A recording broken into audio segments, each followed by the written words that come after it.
जीवन और मृत्यु। एक आध्यात्मिक प्रवचन। प्रिय भक्तगण, आज हम एक अत्यंत गूढ़ और रहस्यमयी विषय पर विचार करेंगे, जीवन और मृत्यु। यह विषय जितना सरल प्रतीत होता है, उतना ही गहन और गंभीर भी है। हर जीवित प्राणी के लिए जीवन एक यात्रा है और मृत्यु उसकी अनिवार्य परिणति।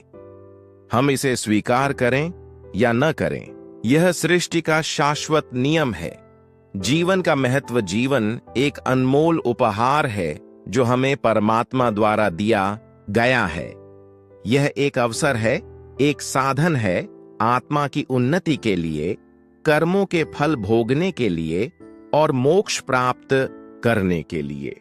भगवद गीता में भगवान श्री कृष्ण ने कहा है, कर्मण्येवाधिकारस्ते मा फलेषु कदाचन। अर्थात मनुष्य को केवल कर्म करने का अधिकार है, लेकिन फल की चिंता नहीं करनी चाहिए। जीवन का सार यही है कि हम अपने कर्तव्यों का पालन करें, अपने जीवन को धर्म, सत्य और सद्भाव से भरें।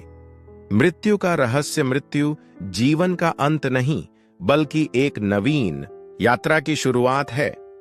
मृत्यु केवल शरीर का नाश करती है, आत्मा अमर होती है। यह शरीर परिवर्तनशील है, लेकिन आत्मा सनातन है।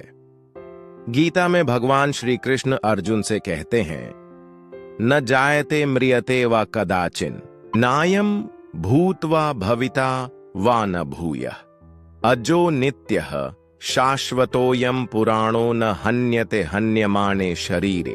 अर्थात आत्मा न कभी जन्म लेती है, न कभी मरती है। यह नित्य, शाश्वत और अजर अमर है। शरीर के नष्ट होने पर भी आत्मा का अस्तित्व बना रहता है।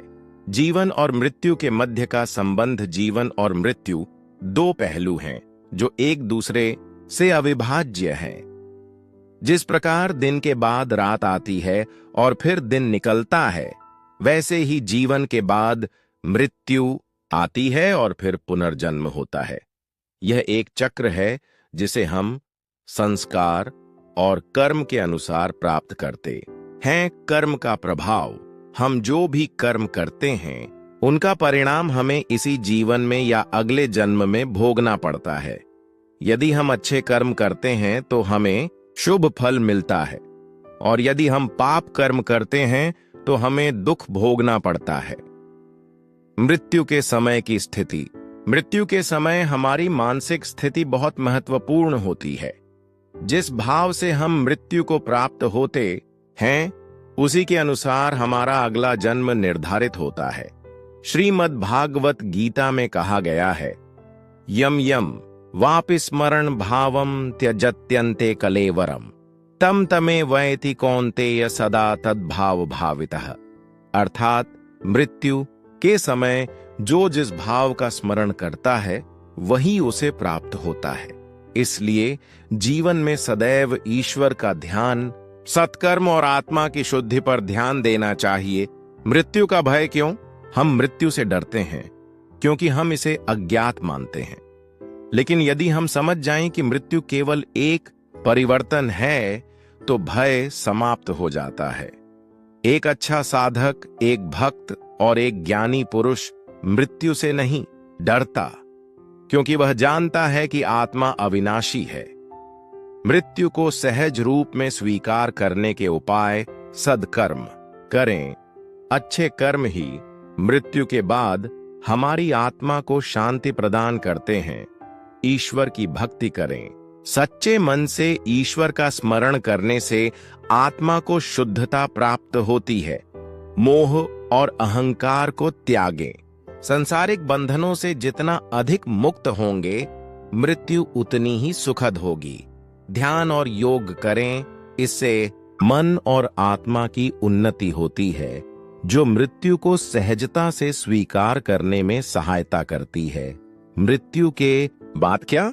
हमारे शास्त्रों में कहा गया है कि मृत्यु के बाद आत्मा 3 मार्गों से गुजर सकती है। मोक्ष मार्ग, विद्या मार्ग। यदि आत्मा उच्च कोटि की साधना और भक्ति में लीन रही है, तो उसे मोक्ष की प्राप्ति होती है। और वह जन्म मरण के बंधन से मुक्त हो जाती है। पुनर्जन्म कर्म मार्ग। यदि आत्मा के कर्म अधूरे हैं तो उसे पुनर्जन्म लेना पड़ता है। यह जन्म पिछले कर्मों के आधार पर निर्धारित होता है।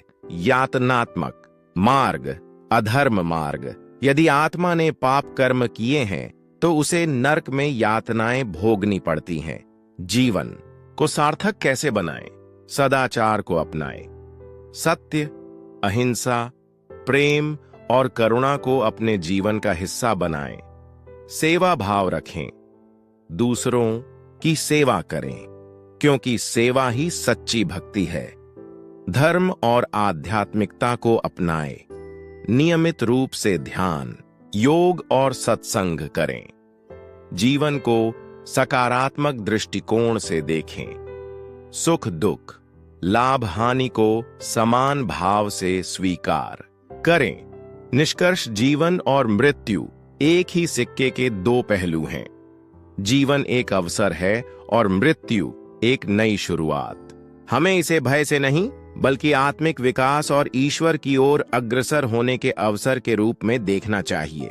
हमें अपने जीवन को इस प्रकार जीना चाहिए कि जब मृत्यु आए तो हम पूर्ण संतोष और शांति के साथ परमात्मा में लीन हो सकें। इसलिए सदैव सत्कर्म करें, ईश्वर का स्मरण करें और अपने जीवन को सार्थक बनाएं।